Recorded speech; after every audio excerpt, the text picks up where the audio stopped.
태종 18년 1418년 늦가을 경복궁 사정전의 공기는 유난히 무거웠습니다.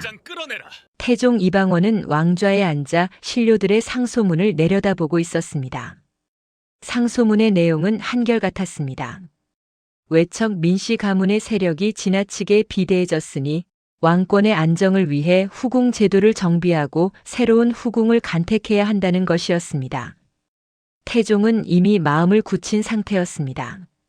그의 부인 원경왕후 민씨는 현명하고 덕망 높은 왕비였지만 민씨 가문은 너무도 강력했습니다. 왕비의 아버지 민제는 개국 공신이었고 민씨 일족은 조정 곳곳에 자리 잡고 있었습니다. 태종은 자신이 피로 일군 왕권이 외척의 손에 흔들리는 것을 결코 용납할 수 없었습니다. 그가 형제들을 죽이고 처남 민무구와 민무지를 제거했던 이유도 바로 이 때문이었습니다. 그해 12월 눈이 소복이 내리던 날 태종은 마침내 결단을 내렸습니다. 권씨 가문의 딸을 후궁으로 간택하되 단순한 후궁이 아닌 정식 가례를 올려 왕비의 버금가는 예우를 하겠다는 것이었습니다. 권씨는 권진의 딸로 명문가의 규수였습니다. 그녀는 18살의 나이로 단정하고 지혜로운 품성을 지녔다고 알려져 있었습니다. 태종실록 18년 12월 기사에는 권씨를 후궁으로 삼고자 하니 예관으로 하여금 가례를 준비케 하라는 기록이 남아 있습니다. 이는 일반적인 후궁 간택과는 명백히 다른 파격적인 조치였습니다. 권씨 가문의 간택의 소식이 전해졌을 때 권씨의 아버지 권진은 복잡한 심경이었습니다. 왕의 총애를 받는다는 것은 가문의 영광이었지만 동시에 원경왕후와 민씨 가문의 미움을 사게 될 것이 분명했기 때문입니다. 권씨 역시 두려움에 떨었습니다. 궁궐이란 곳이 얼마나 무서운 곳인지 후궁들의 운명이 얼마나 비참한지 그녀도 익히 알고 있었습니다. 1419년 새해가 밝았지만 창덕궁 대조전은 깊은 슬픔에 잠겨 있었습니다. 권씨의 가례 준비가 본격화되자 원경왕후 민씨는 충격에 빠졌습니다. 그녀는 태종과 함께 조선 건국의 험난한 시절을 함께 견뎌낸 동반자였습니다. 왕자의 난 때도 형제들 간의 피비린내 나는 권력 투쟁 때도 그녀는 태종의 곁을 지켰습니다. 21명의 자녀를 낳고 기르며 왕실의 안녕을 위해 헌신했습니다. 그러나 이제 태종은 젊은 후궁에게 정식 가례를 올려주겠다고 했습니다. 이는 단순히 후궁을 드리는 것이 아니었습니다.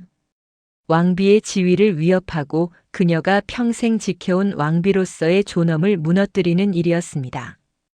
태종실록 19년 1월 기사에는 왕비가 깊이 상심하여 곡기를 끊고 닷새 동안 식사를 하지 않았다는 기록이 남아 있습니다. 원경왕후는 밤마다 홀로 통곡했습니다. 측근 궁녀들은 왕비의 방에서 새어나오는 울음소리를 들으며 함께 눈물을 흘렸습니다. 나의 자리를 넘보는 것인가? 내가 이 궁궐을 위해 바친 세월이 이토록 허무한 것인가? 왕비의 목소리는 절망으로 가득 차 있었습니다. 그녀는 자신이 낳은 자녀들, 특히 세자 충령 대군 훗날의 세종을 생각하며 더욱 비통해했습니다. 만약 권씨가 아들을 낳는다면 세자의 지위도 위태로워질 수 있었습니다. 원경왕후는 슬픔 속에서도 냉정함을 잃지 않았습니다. 그녀는 자신이 가장 신뢰하는 궁녀 중 하나인 상궁 김씨를 은밀히 불렀습니다. 깊은 밤 대조전의 은밀한 처소에서 두 사람은 마주 앉았습니다. 권씨가 어떤 여인인지 낱낱이 살펴보아라. 그녀의 일거수일투족을 모두 보고하도록 하라. 왕비의 목소리는 차갑게 가라앉아 있었습니다. 상궁 김씨는 고개를 조아리며 명을 받들었습니다. 이후 김씨는 권씨가 궁에 들어오기 전부터 권씨 가문을 드나들며 정보를 수집하기 시작했습니다. 한편 민씨 가문의 어른들도 가만히 있지 않았습니다. 원경왕후의 오빠들과 숙부들은 비공식 모임을 갖고 대책을 논의했습니다. 그들은 조정 대신들을 움직여 권씨의 가례를 저지하기 위한 상소 공세를 준비했습니다. 태종실록 19년 1월 말 기사를 보면 대간과 육조의 신료들이 잇따라 상소를 올려 후궁의 가례가 예법에 어긋난다고 간언했다는 기록이 여러 차례 등장합니다.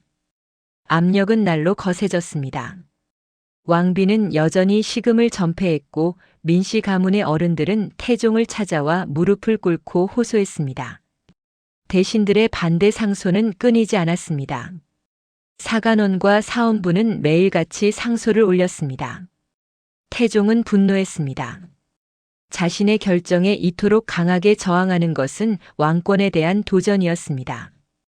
그러나 그는 현실주의자였습니다. 지금 왕비와 민씨 가문을 정면으로 거스르면 왕실의 안정이 흔들릴 수 있었습니다. 무엇보다 세자 충녕대군의 입지가 약해질 수 있었습니다. 1419년 2월 말 태종은 마침내 물러섰습니다. 태종실록 19년 2월 28일 기사에는 권씨의 정식 가례를 파하고 조용히 궁에 들이기로 했다는 기록이 있습니다. 화려한 의식과 성대한 행렬은 없었습니다. 권씨는 소수의 환관과 시녀들만을 대동하여 밤중에 은밀하게 궁궐로 들어왔습니다.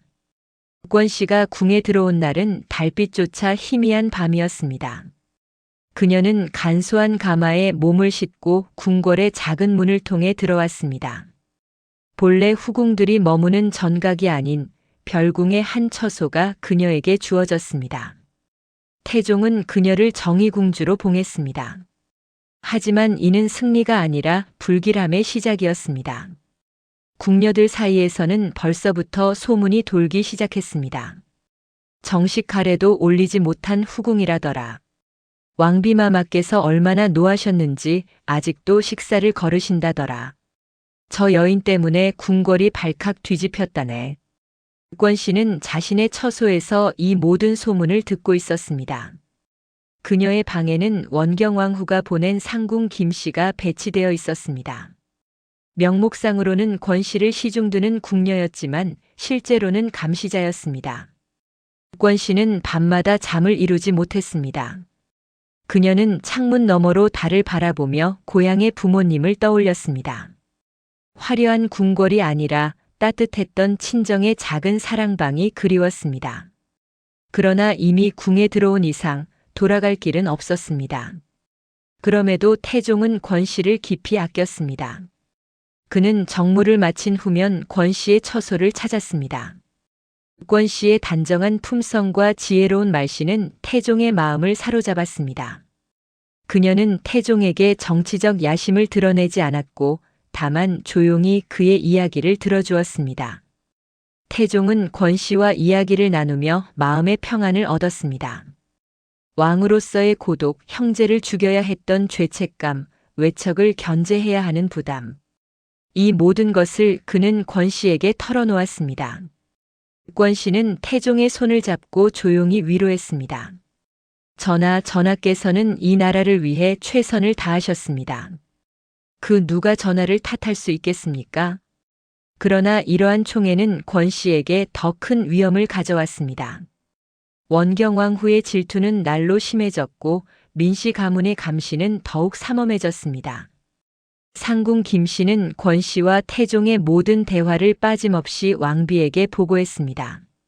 1419년 여름 권씨는 자신이 임신했다는 사실을 알게 되었습니다. 기쁨보다는 두려움이 앞섰습니다. 아이를 낳는다는 것은 왕비의 미움을 더욱 사게 될 것이 분명했기 때문입니다. 이 소식이 전해지자 원경왕후는 대조전에서 또다시 통곡했습니다. 그녀는 자신의 처소를 찾아온 민씨 가문의 어른들 앞에서 비통한 목소리로 말했습니다. 이제 그 여인이 자식까지 낳으려 하는구나. 나의 자식들, 나의 세자가 위태로워질 것이다. 민씨 가문의 어른들은 왕비를 위로하면서도 속으로는 더욱 권씨를 견제할 방법을 궁리했습니다. 그들은 은밀히 의논하여 권씨의 출산이 순탄치 않도록 방해할 계획을 세웠습니다. 권씨의 처소에는 수상한 일들이 일어나기 시작했습니다. 음식에서 이상한 냄새가 나거나 밤중에 정체를 알 수 없는 그림자가 배회했습니다. 권씨를 시중드는 어린 궁녀들은 두려움에 떨었습니다. 상궁 김 씨는 이 모든 일을 모른 척했습니다. 권 씨는 극도로 조심했습니다. 그녀는 음식을 먹기 전에 반드시 자신이 신뢰하는 시녀에게 먼저 맛을 보게 했고 밤에는 문을 걸어 잠그고 잠들었습니다.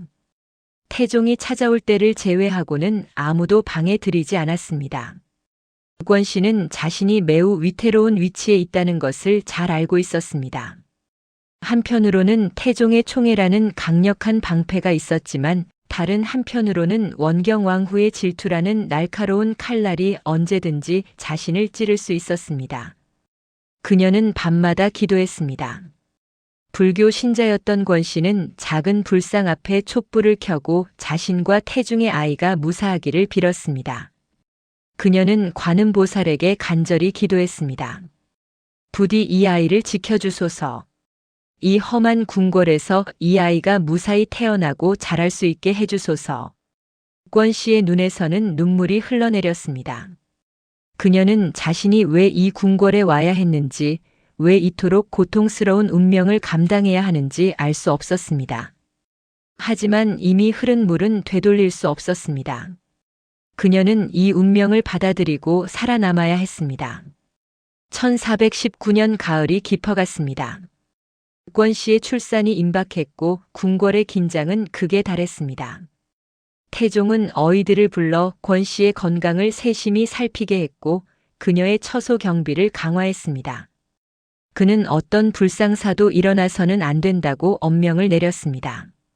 원경왕후는 대조전에서 침묵으로 일관했습니다. 그녀는 더 이상 울지도 항의하지도 않았습니다. 다만 창밖을 바라보며 무언가를 생각할 뿐이었습니다. 측근 궁녀들은 이러한 왕비의 침묵이 더욱 두려웠습니다.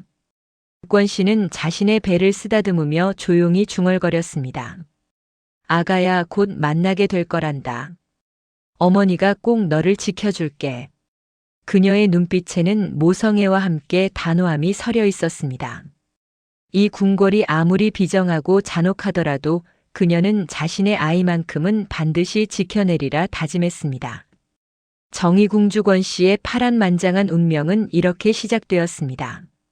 화려한 가래 대신 불길한 침묵 속에서 왕의 총애와 왕비의 질투 사이에서 그녀는 조선 왕실 역사상 가장 극적인 여인으로 기억될 운명의 첫걸음을 내디뎠습니다. 1420년 봄 궁궐의 매화꽃이 한창 피어나던 시절 권 씨는 드디어 출산의 시간을 맞이했습니다. 진통이 시작되자 태종은 최고의 어이들을 보냈고 산파들이 권 씨의 처소로 급히 달려왔습니다. 하지만 출산 과정은 순탄하지 않았습니다. 권 씨는 이틀 밤낮을 고통 속에서 보냈습니다. 태종실록 20년 3월 기사에는 정의궁주 권 씨가 옹주를 낳았다는 간략한 기록만 남아있지만 그 이면에는 생사를 넘나드는 치열한 순간들이 있었습니다. 출산실 밖에서는 이상한 일들이 벌어지고 있었습니다. 권 씨를 돌보던 어린 궁녀 하나가 갑자기 복통을 호소하며 쓰러졌고 산파가 준비한 약재 중 일부에서 이상한 냄새가 났습니다. 태종이 보낸 내시가 급히 약재를 교체하고 경비를 더욱 강화했지만 권 씨의 처소에는 보이지 않는 위협이 맴돌고 있었습니다. 마침내 아이의 울음소리가 들렸을 때 권 씨는 기진맥진한 상태였습니다. 땀으로 흠뻑 젖은 그녀의 얼굴은 창백했지만 아기를 품에 안았을 때 그녀의 눈에는 생명의 빛이 돌아왔습니다. 공주마마이십니다. 산파의 말에 권 씨는 안도의 한숨을 내쉬었습니다. 딸이었습니다. 아들이 아니어서 다행이라는 생각이 들었습니다. 왕자를 낳았다면 원경왕후와 민씨 가문의 적개심은 더욱 커졌을 것입니다. 권 씨는 작고 연약한 딸을 가슴에 꼭 안으며 조용히 속삭였습니다. 해야, 내가 꼭 너를 지켜줄게. 태종은 기뻐하며 이 공주를 정혜옹주로 봉했습니다. 정은 권 씨의 궁호 정의에서 해는 은혜로움을 뜻했습니다. 태종은 옹주를 보며 흐뭇해했고 권 씨에게 귀한 선물들을 하사했습니다. 하지만 대조전의 분위기는 얼어붙어 있었습니다. 원경왕후는 정해옹주의 탄생 소식을 듣고도 아무런 반응을 보이지 않았습니다. 그녀는 측근 상궁들에게 냉담하게 말했습니다. 후궁의 소생이니 예법에 따라 처리하도록 하라. 왕비의 차가운 태도는 궁궐 전체에 영향을 미쳤습니다. 권 씨의 출산을 축하하는 이는 많지 않았고 궁녀들은 권 씨의 처소를 지나칠 때 고개를 숙이고 빨리 지나갔습니다. 상궁 김 씨는 여전히 권 씨의 곁에 있으면서 그녀의 일거수일투족을 왕비에게 보고했습니다. 권 씨는 이 모든 것을 감내하며 오직 딸을 돌보는 데만 집중했습니다. 그녀는 직접 젖을 먹이고 밤낮으로 딸의 잠자리를 지켰습니다. 유모와 궁녀들이 도왔지만 권 씨는 단 한순간도 딸을 자신의 시야에서 놓치지 않았습니다. 어느 날 밤 권 씨는 딸을 안고 창밖의 달을 바라보며 조용히 노래를 불렀습니다. 그것은 어머니가 어린 시절 불러주던 자장가였습니다. 권 씨의 목소리는 떨렸지만 그 안에는 깊은 사랑이 담겨 있었습니다. 우리 해야, 이 궁궐이 아무리 춥고 무서워도 어미는 너를 지킬 거란다. 가을이 깊어지면서 권 씨의 처소에서는 이상한 일들이 계속 발생했습니다. 승정원 일기의 단편적 기록들을 보면 이 시기 권 씨의 거처에서 여러 차례 의심스러운 사건들이 있었음을 암시하는 내용들이 있습니다. 어느 날 정해옹주가 갑자기 고열에 시달렸습니다. 어이가 급히 달려와 진맥을 했지만 병의 원인을 알 수 없었습니다. 권 씨는 밤새도록 딸을 안고 기도했습니다. 그녀는 작은 불상 앞에 촛불을 켜고 관음보살에게 간절히 빌었습니다. 부처님, 제 목숨을 가져가시더라도 이 아이만은 살려주소서. 다행히 옹주는 며칠 후 회복되었지만 권 씨는 극도로 신경이 날카로워졌습니다. 그녀는 딸에게 주는 음식을 더욱 철저히 검사했고 낯선 궁녀는 절대로 딸 근처에 오지 못하게 했습니다. 또 다른 날에는 권 씨의 처소 뒤뜰에서 수상한 물건이 발견되었습니다. 깨진 사기 그릇과 함께 이상한 부적 같은 것이 묻혀 있었습니다. 이를 발견한 어린 궁녀가 깜짝 놀라 보고했지만 상궁 김 씨는 아무것도 아니다라며 조용히 치우게 했습니다. 권 씨는 이 모든 일들이 우연이 아니라는 것을 알고 있었습니다. 보이지 않는 손이 자신과 딸을 해치려 한다는 것을 그녀는 본능적으로 느끼고 있었습니다. 하지만 그녀는 아무에게도 이 두려움을 말할 수 없었습니다. 태종에게 말하면 궁궐에 큰 파장이 일어날 것이고 그것은 결국 정해옹주에게 해가 될 수 있었습니다. 1421년 봄, 권 씨의 삶에 예상치 못한 변화가 찾아왔습니다. 세종의 여섯째 아들인 금성대군이 권 씨에게 맡겨진 것입니다. 금성대군은 1426년생으로 추정되는데 당시 어린 나이였던 왕자는 생모인 소빈 이 씨가 일찍 세상을 떠나면서 양육자가 필요했습니다. 세종은 여러 후궁들 중에서 권 씨를 선택했습니다. 세종실록에는 금성대군을 의빈권 씨에게 맡겨 양육해 하다는 기록이 있습니다. 처음 금성대군을 본 순간 권 씨의 마음은 복잡했습니다. 왕자를 키운다는 것은 영광이었지만 동시에 더 큰 위험을 의미했습니다. 원경왕후와 민씨 가문은 후궁 소생도 아니면서 왕자를 키워 세력을 확장하려 한다며 의심의 눈초리를 보낼 것이 분명했습니다. 하지만 금성대군의 맑은 눈을 보는 순간 권 씨는 마음이 움직였습니다. 어린 왕자는 어머니를 잃은 슬픔으로 눈가가 늘 축축했고 사람을 경계하는 듯한 표정을 짓고 있었습니다. 권 씨는 그 모습에서 자신의 딸 정해옹주를 떠올렸습니다. 대군마마, 이제 이곳이 마마의 집이옵니다. 소첩이 마마를 지극정성으로 모시겠나이다. 권 씨는 무릎을 꿇고 어린 왕자에게 인사를 올렸습니다. 금성대군은 처음에는 낯을 가렸지만 시간이 지나면서 조금씩 마음을 열기 시작했습니다. 권 씨의 일상은 완전히 바뀌었습니다.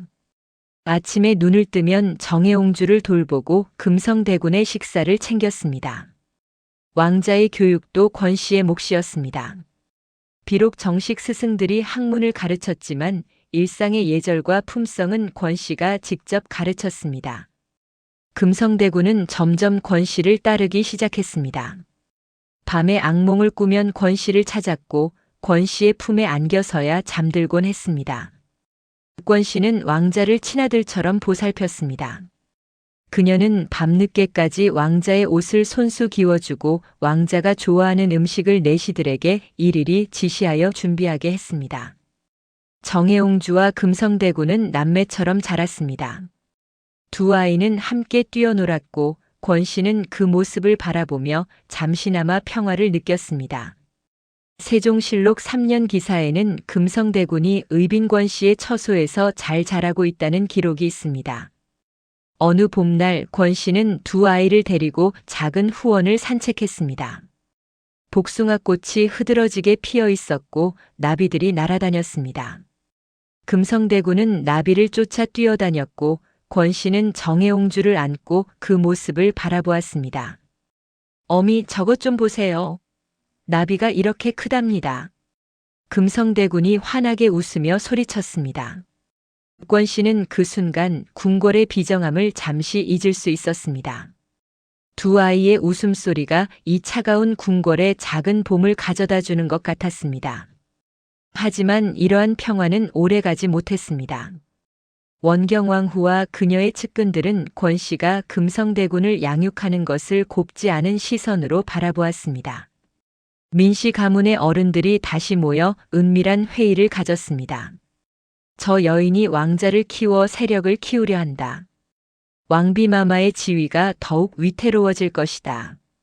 그들은 궁중의 대신들과 대간들을 움직여 권 씨를 견제하기 시작했습니다. 사헌부에서는 후궁이 왕자를 양육하는 것이 예법에 맞지 않다는 상소를 올렸고 대신들 사이에서도 이에 대한 논의가 오갔습니다. 권 씨의 처소에 대한 감시도 더욱 삼엄해졌습니다. 상궁 김 씨는 이제 권 씨와 금성대군의 대화까지 낱낱이 보고했습니다.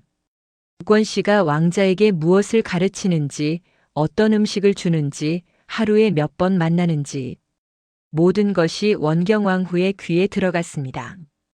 어느 날 금성대군의 교육을 담당하던 관원 중 한 명이 갑자기 교체되었습니다. 그를 대신한 새로운 관원은 민씨 가문과 가까운 인물이었습니다. 권 씨는 이 모든 변화를 예민하게 감지했지만 어쩔 수 없었습니다. 1422년 겨울, 권 씨는 자신의 처소에서 두 아이와 함께 눈을 바라보고 있었습니다. 정혜옹주는 이제 3살이 되었고 금성대군도 부쩍 자라 있었습니다. 어미, 저 눈송이들이 왜 하늘에서 떨어지는 거예요? 금성대군이 호기심 어린 눈으로 물었습니다. 권 씨는 왕자를 무릎에 앉히고 부드럽게 대답했습니다. 대군마마, 저것은 하늘의 선물이랍니다. 차갑고 춥지만 저 눈이 녹으면 봄의 꽃이 피어날 수 있지요. 그럼 우리도 언젠가 봄이 올까요? 왕자의 순진한 질문에 권 씨는 가슴이 먹먹해졌습니다. 그녀는 왕자의 머리를 쓰다듬으며 조용히 대답했습니다. 그럼요, 대군마마. 아무리 긴 겨울도 지나가고 봄은 반드시 온답니다. 하지만 권 씨는 알고 있었습니다. 이 궁궐의 겨울은 너무 길고 춥다는 것을, 봄이 오더라도 그것은 잠시뿐이라는 것을. 그럼에도 그녀는 두 아이 앞에서는 절대 약한 모습을 보이지 않았습니다. 권 씨는 밤마다 불상 앞에서 기도했습니다. 부처님, 이 두 아이를 지켜주소서. 저는 무슨 일을 당해도 좋으니 부디 이 아이들만은 평안하게 해주소서. 그녀의 눈에서 흘러내린 눈물이 촛불 아래 반짝였습니다. 권 씨는 모성애라는 굳건한 벽을 쌓고 비정한 궁중에서 두 아이의 생명과 자신의 지위를 지키기 위해 고군분투했습니다. 그녀는 어머니였습니다. 그리고 이 궁궐에서 살아남기 위해서는 강인해야만 했습니다. 왕비의 질투와 민씨 가문의 견제 속에서도 권 씨는 결코 무너지지 않았습니다. 그녀의 손은 두 아이를 지키기 위해 더욱 단단해졌고 그녀의 마음은 모성애로 더욱 굳건해졌습니다. 이것이 바로 의빈권 씨가 선택한 생존의 방식이었습니다. 1422년 봄 궁궐에는 불길한 소문이 돌기 시작했습니다. 태종의 건강이 급격히 악화되고 있다는 소식이었습니다. 태종실록 22년 3월 기사를 보면 상왕이 병환으로 누워 계시니 백관들이 문안을 드렸다는 기록이 여러 차례 등장합니다. 태종은 이미 2년 전인 1418년에 세자 충녕대군에게 왕위를 물려주고 상왕으로 물러나 있었습니다. 하지만 그의 영향력은 여전히 강력했고 실질적인 국정의 많은 부분을 그가 주관하고 있었습니다. 태종은 권씨에게 있어서는 유일한 보호자였습니다. 그의 총애가 아니었다면 권씨는 진작에 궁중의 음모에 희생되었을지도 모릅니다. 권씨는 태종의 병환 소식을 듣고 깊은 불안에 휩싸였습니다. 그녀는 정해옹주와 금성대군을 돌보면서도 마음은 늘 태종의 처소를 향해 있었습니다. 하지만 후궁의 신분으로는 함부로 상왕의 처소를 찾아갈 수 없었습니다. 그녀는 다만 멀리서 태종의 쾌유를 빌 뿐이었습니다. 밤마다 권씨는 불상 앞에 엎드려 간절히 기도했습니다. 부처님, 상왕마마를 살려주소서. 마마께서 계시지 않으면 저와 제 딸은 이 궁궐에서 살아남을 수 없사옵니다. 그녀의 목소리는 떨렸고 촛불 앞에서 흘러내린 눈물은 바닥에 작은 얼룩을 만들었습니다. 1422년 5월 10일 태종이 승하했습니다. 태종실록 22년 5월 10일 기사에는 상왕이 승하하시니 나이 56세였다. 전국이 곡을 하였다는 기록이 있습니다. 궁궐 전체가 상복으로 뒤덮였습니다. 세종은 통곡하며 아버지의 빈소 앞에 엎드렸고 왕실의 모든 사람들이 애도에 잠겼습니다. 원경왕후는 남편의 죽음 앞에서 오랜 세월의 한과 슬픔을 모두 쏟아내며 울었습니다. 권씨는 자신의 처소에서 소리 없이 눈물을 흘렸습니다. 그녀는 태종의 빈소를 찾아갈 수 없었습니다. 후궁의 신분으로, 그것도 원경왕후가 극도로 미워하는 후궁으로서 그녀가 빈소에 나타나는 것은 예법에도 어긋나고 왕후의 심기를 건드리는 일이었습니다. 권씨는 자신의 방에서 흰 상복을 입고 혼자서 태종을 위해 곡을 했습니다. 정해옹주는 어머니가 우는 모습을 보고 겁에 질려 울음을 터뜨렸고 금성대군은 어린 나이에도 무언가 심상치 않은 일이 벌어졌음을 느끼고 권씨의 곁에 조용히 앉아 있었습니다. 마마, 할아버님께서 돌아가신 건가요? 금성대군이 조심스럽게 물었습니다. 권씨는 눈물을 닦으며 고개를 끄덕였습니다. 그렇단다, 대군마마. 상왕마마께서 우리 곁을 떠나셨구나. 그녀의 목소리는 슬픔으로 갈라졌습니다. 태종은 임종 직전 세종을 불러 유언을 남겼습니다. 태종실록 22년 5월 기사에는 이에 대한 기록이 상세히 남아 있습니다. 태종은 국정에 관한 여러 당부를 한 뒤 왕실의 후궁들에 대해서도 언급했습니다. 권씨를 정일품 의빈으로 진봉하라. 그녀는 과인에게 충실했고 정해옹주와 금성대군을 잘 돌보았다. 그녀의 노후를 잘 챙기도록 하라. 세종은 아버지의 유언을 받들어 권씨를 의빈으로 진봉했습니다. 세종실록 4년 5월 기사에는 정의궁주 권씨를 의빈으로 봉하다는 기록이 있습니다. 정일품 의빈은 후궁 중에서도 가장 높은 품계였습니다. 하지만 이 진봉은 권씨에게 기쁨보다는 더 큰 공허함을 안겨주었습니다. 아무리 높은 품계를 받는다 한들 태종이 없는 궁궐에서 그녀는 이제 완전히 외로운 존재가 되었습니다. 그녀를 보호해주던 유일한 사람이 세상을 떠난 것입니다.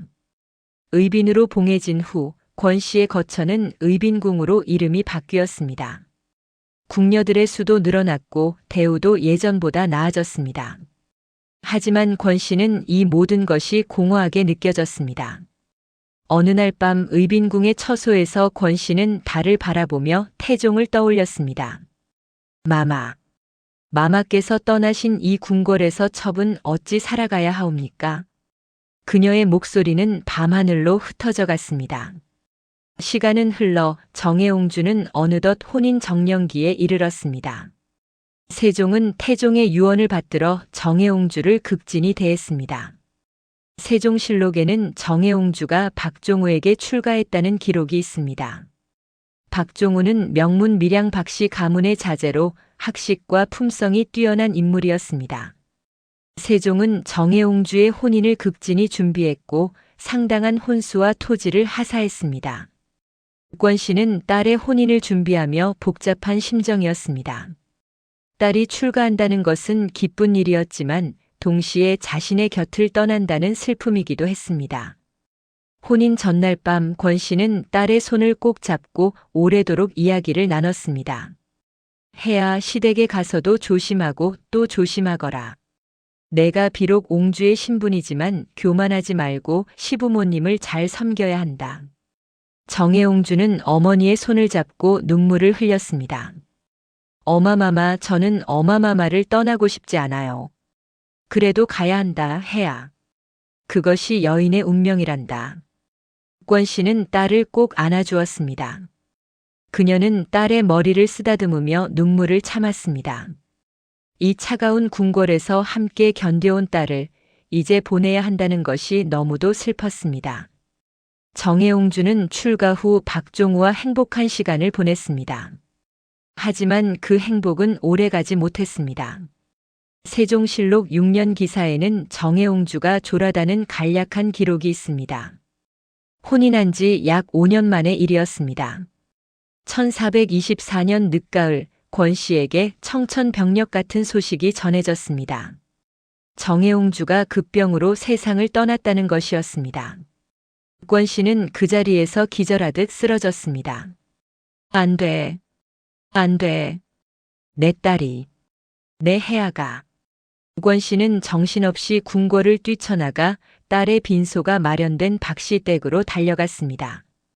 세종이 특별히 허락하여 권씨는 딸의 빈소를 찾을 수 있었습니다.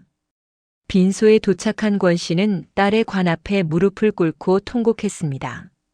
그녀의 울음소리는 집안 전체를 뒤흔들었습니다. 해아, 내 딸 해아, 어미가 왔다. 어미를 보거라. 권씨는 관을 두드리며 절규했습니다. 그녀의 손톱에서는 피가 났지만 그녀는 아무것도 느끼지 못했습니다. 곁에 있던 궁녀들과 박씨 가문 사람들도 함께 눈물을 흘렸습니다. 이 궁궐의 피냄새가 나의 모든 것을 빼앗아갔구나. 내 딸을, 내 사랑하는 딸을. 권씨는 며칠 밤낮을 딸의 빈소를 떠나지 않았습니다. 그녀는 음식도 거부하고 물도 마시지 않았습니다. 다만 딸의 관 곁에 앉아 끊임없이 울었습니다. 세종은 정해옹주의 죽음을 깊이 애도했습니다. 그는 태종의 유언을 기억하며 옹주에게 극진한 장례를 치러주었습니다. 세종실록 6년 기사에는 정해옹주의 장례를 후히 치러주고 예장하다는 기록이 있습니다. 세종은 직접 권씨를 찾아가 위로했습니다. 그는 의빈궁을 방문하여 슬픔에 빠진 권씨 앞에 앉았습니다.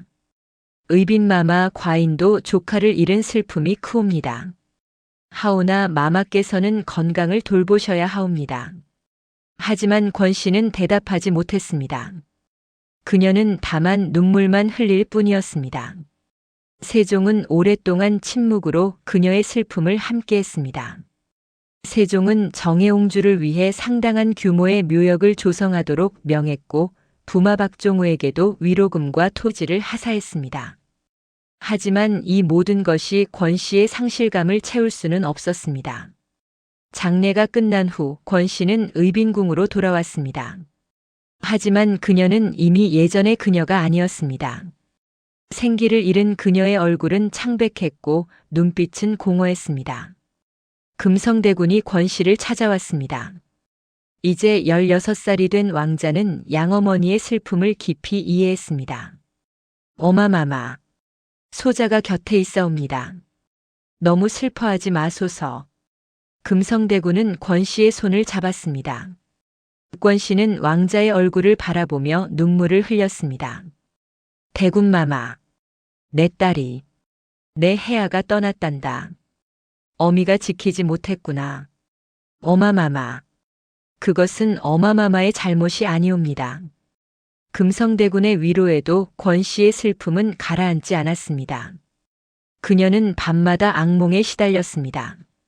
딸이 자신을 부르는 꿈, 딸이 추운 곳에서 떨고 있는 꿈. 권 씨는 잠에서 깨어나면 식은땀을 흘리며 통곡했습니다. 어느 날 밤 권 씨는 불상 앞에 엎드려 절규했습니다. 부처님, 왜입니까? 왜 제 딸을 데려가셨습니까? 차라리 제 목숨을 가져가시지. 촛불은 흔들렸고 권 씨의 그림자는 벽에 길게 드리워졌습니다. 그녀는 오랫동안 그 자리에서 움직이지 못했습니다. 1425년 봄이 왔지만 권 씨에게는 아무 의미가 없었습니다. 태종도 떠났고 딸도 떠났습니다. 이제 이 궁궐에서 그녀에게 남은 것은 무엇이었습니까? 높은 품계, 화려한 처소, 그 모든 것이 허무하게 느껴졌습니다. 권 씨는 창밖의 매화꽃을 바라보며 생각했습니다. 매화는 피고 지기를 반복합니다. 인생도 그와 같지 않을까? 태어나고 살다가 결국 떠나는 것. 모든 것이 덧없는 것. 그녀의 마음속에서는 어떤 결심이 자라나고 있었습니다. 이 궁궐의 덧없음에서 벗어나고 싶다는 간절함이, 세속의 모든 인연을 끊고 진정한 평화를 찾고 싶다는 갈망이. 권 씨는 불경을 읽으며 밤을 지새웠습니다. 그녀는 반야심경을 외우며 색즉시공 공즉시색의 진리를 깊이 새겼습니다. 모든 것은 공이고 집착할 것이 없다는. 의빈권 씨는 2번의 상시를 통해 세상의 무상함을 뼈저리게 깨달았습니다. 그리고 그녀는 곧 조선 왕실 역사상 그 누구도 감히 시도하지 못한 극단적인 선택을 하게 됩니다. 그것은 바로 출가였습니다. 1425년 봄 의빈궁에는 이상한 고요함이 흘렀습니다. 권 씨는 딸을 잃은 후 몇 달째 깊은 침묵 속에 잠겨 있었습니다. 그녀는 매일 불경을 읽고 연부를 외우며 시간을 보냈습니다. 궁녀들은 의빈의 변화를 감지했지만 그것이 무엇을 의미하는지 알지 못했습니다. 권 씨는 밤마다 창문을 열고 달을 바라보았습니다. 그녀의 마음속에서는 하나의 결심이 점점 굳어지고 있었습니다. 이 궁궐의 덧없음에서 벗어나고 싶다는, 세속의 모든 인연을 끊고 진정한 해탈을 얻고 싶다는 간절한 바람이었습니다. 어느 날 밤 권 씨는 마침내 결단을 내렸습니다. 그녀는 가장 신뢰하는 궁녀 단 한 명만을 불러 조용히 말했습니다. 내일 새벽 나를 위해 가위를 준비해다오. 날카로운 것으로. 궁녀는 깜짝 놀라 권 씨를 바라보았습니다. 마마, 그것이 무슨. 묻지 말거라. 내가 시키는 대로만 하면 된다. 권 씨의 목소리는 단호했습니다. 궁녀는 두려움에 떨었지만 의빈의 명을 거역할 수 없었습니다. 1425년 어느 봄날 새벽, 동이 트기 전 가장 어두운 시간이었습니다. 의빈궁의 처소에는 단 하나의 촛불만이 켜져 있었습니다. 권 씨는 거울 앞에 앉아 자신의 긴 머리를 바라보았습니다. 조선시대 여인에게 머리카락은 단순한 신체의 일부가 아니었습니다. 그것은 부모에게서 물려받은 신성한 것이며 정절과 신분의 상징이었습니다. 특히 왕실 후궁의 머리카락은 더욱 특별한 의미를 지녔습니다. 그것을 자른다는 것은 곧 왕실과의 인연을 끊고 세속을 떠난다는 선언이었습니다. 권 씨는 떨리는 손으로 가위를 들었습니다. 궁녀는 두려움에 떨며 뒤에 서 있었습니다. 마마, 제발, 다시 한번 생각하소서. 하지만 권 씨는 이미 마음을 정했습니다. 그녀는 금강경의 한 구절을 조용히 외웠습니다. 일체유의법 여몽환 포영. 모든 것은 꿈과 같고 환상과 같고 물거품과 같고 그림자와 같다. 그리고 가위질이 시작되었습니다. 찰칵 찰칵 가위 소리가 고요한 새벽을 갈랐습니다. 긴 머리카락이 바닥에 떨어졌습니다. 권 씨는 눈물을 흘리지 않았습니다. 그녀의 얼굴은 오히려 평온했습니다. 한참의 시간이 지나고 권 씨는 거울 속 자신을 바라보았습니다. 짧게 깎인 머리, 그것은 비구니의 모습이었습니다. 그녀는 조선 왕실 최초로 스스로 머리를 깎고 출가한 후궁이 된 것입니다. 이제 나는 자유롭구나. 권 씨는 조용히 중얼거렸습니다. 궁녀는 바닥에 주저앉아 울음을 터뜨렸습니다. 해가 떠오르고 의빈궁에서 충격적인 소식이 전해졌습니다. 의빈권 씨가 머리를 깎고 비구니가 되었다는 것이었습니다. 이 소식은 삽시간에 궁궐 전체로 퍼져나갔습니다. 궁녀들은 입을 막고 경악했습니다. 대신들은 믿을 수 없다는 표정으로 서로를 바라보았습니다. 왕실 후궁이 스스로 출가한다는 것은 전대미문의 일이었습니다. 유교를 국시로 하는 조선에서 이는 단순한 개인의 선택이 아니라 왕실의 권위에 대한 도전으로 받아들여질 수 있었습니다. 세종이 이 소식을 듣고 즉시 의빈궁으로 달려왔습니다. 그는 분노와 당혹감이 뒤섞인 표정으로 권씨 앞에 섰습니다. 권씨는 이미 회색 장삼을 걸치고 부처님 앞에 단정히 앉아 있었습니다. 의빈, 이것이 무슨 짓이오? 세종의 목소리는 떨렸습니다. 하지만 권씨는 조용히 합장하며 절을 올렸습니다. 전하, 소첩은 이미 세속의 인연을 끊었사옵니다. 이제 소첩은 부처님의 제자일 뿐이옵니다. 선왕의 후궁이 어찌 국법을 무시하고 이런 불경한 짓을 저지를 수 있소? 이것은 왕실에 대한 모독이요. 세종은 크게 분노했습니다. 그는 즉시 대신들을 소집하여 대책을 논의했습니다. 세종실록 7년 기사를 보면 이 사건에 대한 간접적인 언급들이 나타납니다. 왕실의 예법을 바로 잡아야 한다는 신료들의 상소가 여러 차례 올라왔습니다. 경복궁 사정전에서는 긴급 회의가 열렸습니다. 의정부의 대신들 3사의 관원들이 모두 모였습니다. 영의정 황희를 비롯한 대신들은 심각한 표정으로 이 문제를 논의했습니다. 전하, 이는 왕실의 기강을 무너뜨리는 일이옵니다. 마땅히 의빈을 엄벌하여 본보기를 삼아야 하옵니다. 한 대신이 강경하게 주장했습니다. 다른 대신들도 고개를 끄덕였습니다. 그러하옵니다. 선왕의 후궁이 제 멋대로 출가한다면 이는 왕명을 무시하는 것이나 다름없사옵니다. 하지만 영의정 황희는 신중한 입장을 보였습니다. 전하, 그러나 의빈은 딸을 잃은 깊은 슬픔 속에 있사옵니다. 또한 선왕께서 임종시에 의빈을 잘 돌보라 하신 유언을 남기지 않으셨사옵니까? 세종은 깊은 고민에 빠졌습니다. 그는 아버지 태종의 유언을 잘 알고 있었습니다. 또한 권씨가 겪은 고통도 이해하고 있었습니다. 그녀는 태종의 총애를 받았지만 원경왕후의 미움 속에서 외롭게 살았고 이제 유일한 혈육마저 잃었습니다. 과인도 의빈의 슬픔을 이해하오. 하나. 세종은 긴 한숨을 내쉬었습니다. 이것이 선례가 된다면 앞으로 왕실의 기강이 어찌 되겠소? 회의는 밤늦게까지 계속되었습니다. 강경론자들은 의빈을 처벌해야 한다고 주장했고 온걸론자들은 선왕의 유언을 존중해야 한다고 맞섰습니다. 결국 세종은 매우 어려운 결정을 내렸습니다. 그는 의빈을 처벌하지 않기로 했습니다. 대신 그녀의 출가를 묵인하되 이것이 공식적으로 인정된 것은 아니라는 입장을 취했습니다. 세종은 다시 의빈궁을 찾았습니다. 이번에는 분노가 아니라 깊은 안타까움이 담긴 표정이었습니다. 의빈, 과인이 그대의 결정을 막을 수는 없소. 그러나 이것이 왕실의 관례가 될 수는 없소. 그대는 이곳 의빈궁에 머물되 다시는 궁 밖으로 나가지 마시오. 권씨는 깊이 절을 올렸습니다.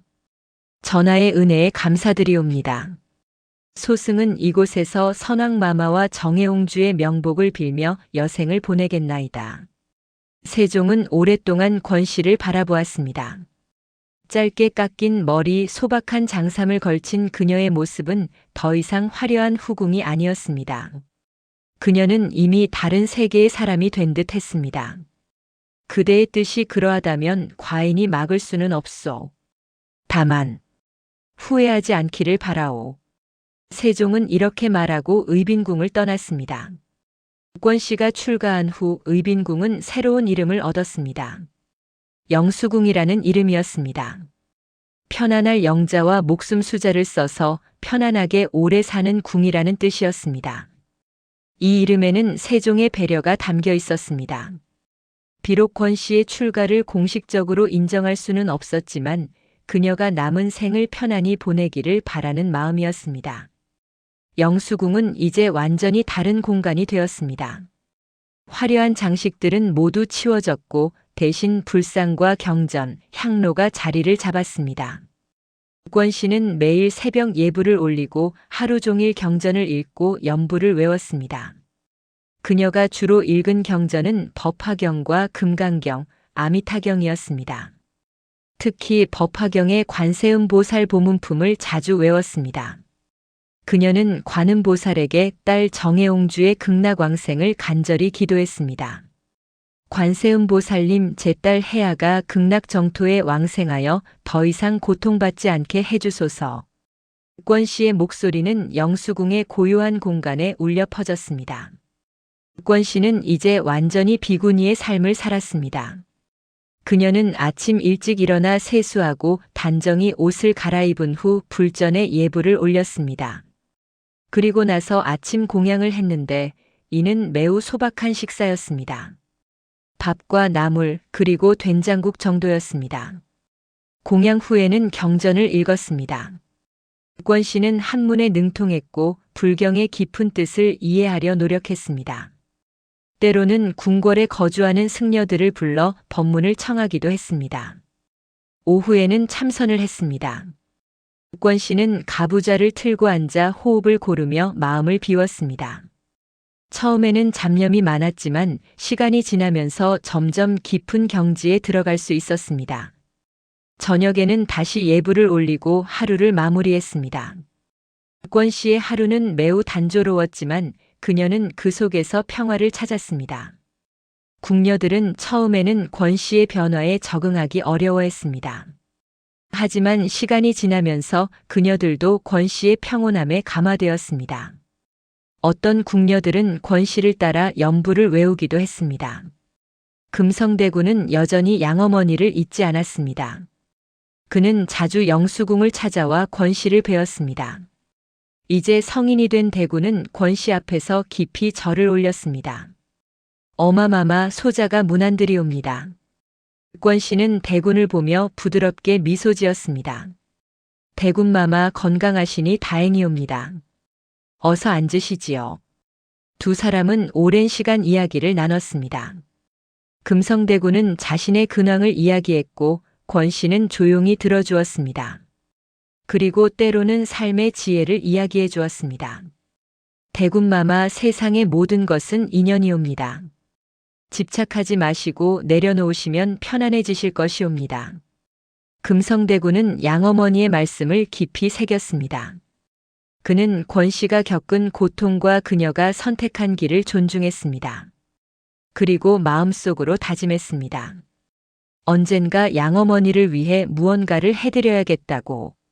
권 씨의 출가는 조선 왕실 역사상 전무후무한 사건이었습니다.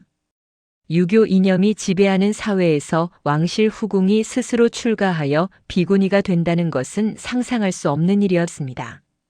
하지만 권 씨는 그것을 해냈습니다. 그녀는 왕실의 예법과 유교의 규율을 거부하고 자신의 신앙과 구원을 선택했습니다. 이것은 단순한 개인적 선택이 아니라 왕실의 위선과 엄격한 규율에 대한 침묵의 저항이었습니다. 영수궁의 푸른 장삼을 걸친 권 씨는 더 이상 궁궐의 권력 다툼이나 질투에 휘말리지 않았습니다.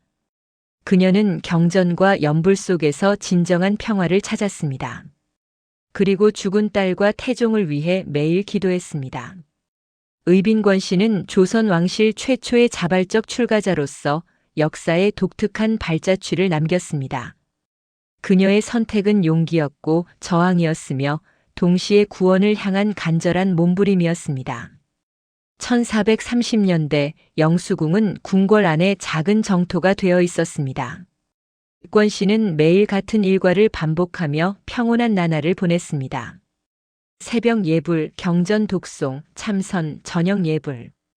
그녀의 삶은 단순했지만 깊은 신앙으로 채워져 있었습니다. 세월이 흐르면서 권 씨의 얼굴에는 주름이 늘어났지만 그녀의 눈빛은 더욱 맑아졌습니다. 출가 초기에 남아있던 새 속의 번뇌들이 점점 사라지고 그 자리를 평온함과 자비심이 채워갔습니다. 궁녀들 사이에서 권 씨는 이제 영수궁 스님으로 불렸습니다.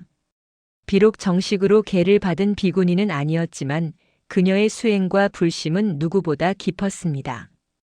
때로 젊은 궁녀들이 고민이 있을 때 영수궁을 찾아와 권 씨에게 조언을 구하기도 했습니다. 마마, 소녀는 이 궁궐 생활이 너무 힘들고 외롭사옵니다. 한 어린 궁녀가 눈물을 흘리며 말했습니다. 권 씨는 그녀의 손을 잡고 부드럽게 말했습니다. 아가, 고통은 집착에서 비롯된단다.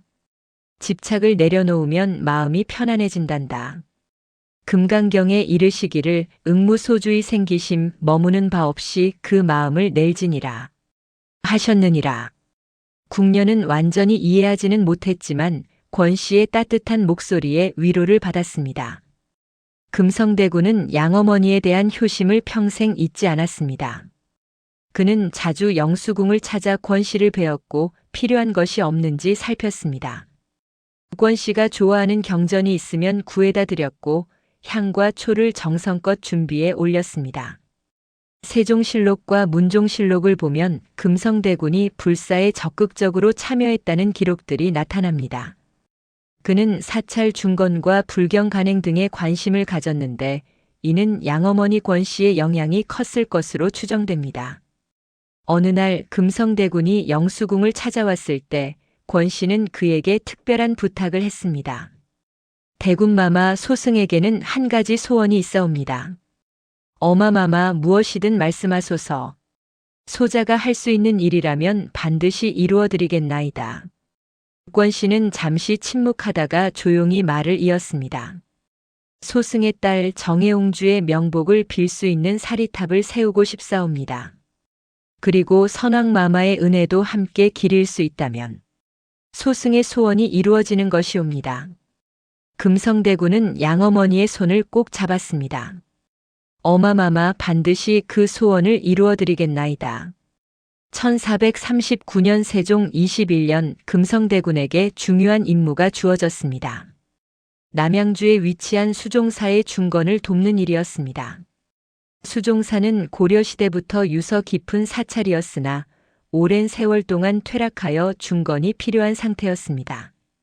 세종실록 21년 기사를 보면 수종사를 중건하고 금성대군이 이를 도왔다는 기록이 있습니다.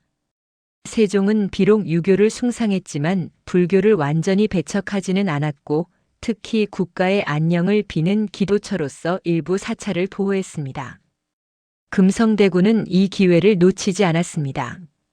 그는 수종사 중건 과정에서 양어머니 권 씨의 소원을 이룰 수 있는 방법을 찾았습니다. 그는 부마 박종우를 찾아가 권 씨의 뜻을 전했습니다. 박종우는 아내 정혜옹주를 잃은 슬픔 속에서 홀로 살고 있었습니다. 그는 금성대군의 이야기를 듣고 깊이 감동했습니다. 대군마마 소인도 평생 옹주를 그리워하며 살아왔사옵니다. 장모님의 소원을 이루는데 소인도 함께하겠나이다. 두 사람은 의기투합하여 정혜옹주의 사리탑 조성을 추진하기 시작했습니다. 수종사 경내에 한적한 곳이 사리탑터로 선정되었습니다. 금성대군과 박종우는 최고의 석공들을 불러 사리탑 설계를 의뢰했습니다. 이 사리탑은 단순한 무덤이 아니라 정혜옹주의 영혼을 위로하고 그녀의 극락왕생을 기원하는 성스러운 공간이 되어야 했습니다. 권 씨는 영수궁에서 사리탑 조성을 위해 매일 기도했습니다. 그녀는 법화경의 관세음보살 보문품을 1000번 이상 독송하며 딸의 영혼이 편안하기를 빌었습니다. 해야, 어미가 너를 위해 아름다운 탑을 세운단다. 그곳에서 부처님의 가피를 받아 더 이상 고통받지 않기를 바란다. 권 씨의 목소리는 떨렸고 그녀의 눈에서는 눈물이 흘러내렸습니다. 딸을 잃은 지 15년이 넘는 세월이 흘렀지만 어머니의 그리움은 조금도 옅어지지 않았습니다. 사리탑 조성에는 상당한 비용이 들었습니다. 금성대군은 자신의 복록을 아낌없이 내놓았고 박종우도 재산의 상당 부분을 헌납했습니다. 두 사람은 정혜옹주를 진심으로 사랑했고 그녀의 어머니인 권씨를 깊이 존경했습니다. 1440년 봄 마침내 사리탑이 완성되었습니다. 수종사 경내에 우뚝 솟은 이 사리탑은 아름다운 팔각 형태로 섬세한 조각이 돋보였습니다. 탑의 기단에는 연꽃 무늬가 새겨져 있었고 탑신에는 불교의 상징들이 정교하게 표현되어 있었습니다. 이 사리탑은 역사적으로 매우 특별한 의미를 지녔습니다. 유교를 국시로 하는 조선에서 왕실의 공식 발언으로 제가불자, 즉 출가하지 않은 일반인의 사리탑이 조성되었다는 것은 전례 없는 일이었습니다. 더구나 그것이 왕실 후궁의 딸을 위한 것이었으니 더욱 파격적이었습니다. 사리탑 낙성식이 거행되는 날 금성대군과 박종우는 수종사에서 성대한 법회를 열었습니다. 여러 고승들이 초청되어 경을 읽었고 정혜옹주의 극락왕생을 기원했습니다. 권씨는 영수궁에서 이 소식을 전해 듣고 불단 앞에 엎드려 오랫동안 절을 올렸습니다. 그녀는 감사와 그리움으로 눈물을 흘렸습니다. 해야, 이제 너는 아름다운 탑 속에서 부처님의 보살핌을 받게 되었구나. 어미는 이제 마음이 조금 놓인단다. 사리탑이 완성된 후 권씨의 마음은 더욱 평온해졌습니다. 그녀는 이제 딸이 극락정토에서 편안히 지내고 있다고 믿었습니다. 그리고 태종도 딸도 모두 부처님의 세계에서 평화롭게 있다고 생각했습니다. 권씨는 매일 아침 수종사 방향을 향해 절을 올렸습니다. 비록 직접 그곳을 방문할 수는 없었지만 마음으로는 항상 그곳에 가 있었습니다. 나무아미타불, 나무아미타불. 권씨의 연불소리가 영수궁에 울려 퍼졌습니다. 그녀는 딸을 위해, 태종을 위해, 그리고 이 세상의 모든 고통받는 중생들을 위해 기도했습니다. 금성대군은 자주 수종사를 찾아가 사리탑을 참배했습니다. 그는 탑 앞에서 양어머니와 누이를 생각하며 묵념했습니다. 옹주마마 어마마마께서 마마를 너무도 그리워하고 계시옵니다. 부디 극락정토에서 편안히 계시옵소서. 사리탑은 이렇게 권씨와 정혜옹주를 이어주는 영원한 다리가 되었습니다. 죽음으로 헤어진 모녀는 불심을 통해 다시 만났고 신앙의 형태로 영원히 함께하게 되었습니다. 사리탑이 완성된 후 권씨는 더욱 깊은 수행에 들어갔습니다. 그녀는 이제 인생의 모든 업을 마무리하는 심정으로 매일을 살았습니다. 어느 가을날 권씨는 영수궁의 작은 후원에 앉아 단풍을 바라보았습니다. 붉게 물든 단풍잎이 바람에 흔들리고 있었습니다. 그녀는 금강경의 한 구절을 떠올렸습니다. 일체유의법 여몽환포영 여로역 여전 응작 여시관대. 모든 것은 꿈과 같고 환상과 같고 물거품과 같고 그림자와 같고 이슬과 같고 번개와 같으니 마땅히 이와 같이 관할지니라. 권씨는 자신의 일생을 돌아보았습니다. 간택되어 궁궐에 들어온 날, 태종의 총애를 받던 시절, 딸을 낳고 키우던 날들, 금성대군을 양육하던 시간, 태종과 딸을 잃은 슬픔, 그리고 출가하여 영수궁에서 보낸 평온한 세월.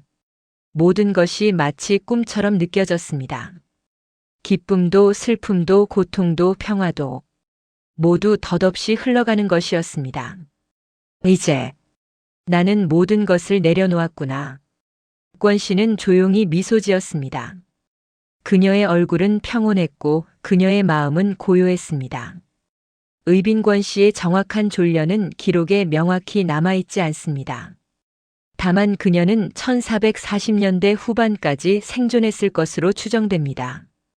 그녀는 영수궁에서 평온한 최후를 맞이했을 것이고 아마도 불교식 장례를 치렀을 것입니다. 권 씨의 일생은 조선 왕실 역사상 가장 극적이고 독특한 이야기 중 하나입니다. 그녀는 태종의 후궁으로 시작하여 원경왕후의 질투 속에서 살아남았고 딸과 태종을 잃는 슬픔을 겪었으며 마침내 조선 왕실 최초로 스스로 출가하여 비구니가 되었습니다. 그녀의 출가는 단순한 개인적 선택이 아니었습니다. 그것은 유교 이념이 지배하는 조선 왕실의 엄격한 규율에 대한 침묵의 저항이었고 개인의 신앙적 자유를 향한 용기 있는 선택이었습니다. 수종사의 정해옹주 사리탑은 오늘날까지 남아있어 권 씨의 깊은 모성애와 불심을 증언하고 있습니다. 이 사리탑은 조선시대 왕실과 불교의 관계, 그리고 한 어머니의 지극한 사랑을 보여주는 귀중한 문화유산입니다. 의빈권 씨는 궁중 권력의 희생자로 시작했지만 스스로 구원을 이룬 영적 구도자로 생을 마감했습니다. 그녀는 화려한 의빈의 예복 대신 푸른 장삼을 선택했고 세속의 영화 대신 내면의 평화를 얻었습니다. 그녀의 이야기는 오늘날까지 우리에게 많은 것을 시사합니다. 권력과 재물이 모든 것을 해결해주지 못한다는 것, 진정한 행복은 내면에서 찾아야 한다는 것, 그리고 용기 있는 선택이 때로는 구원을 가져온다는 것을. 영수궁에 푸른 장삼을 걸친 권 씨의 모습은 조선 왕실 역사에서 가장 아름답고 강인한 여성상 중 하나로 기억됩니다. 그녀는 슬픔을 이겨내고 신앙을 통해 평화를 찾았으며 딸과 영원히 재회했습니다. 수종사의 사리탑 앞에서 오늘도 바람이 불고 있습니다. 그 바람은 600년 전 한 어머니의 사랑과 기도를 실어 나르고 있습니다.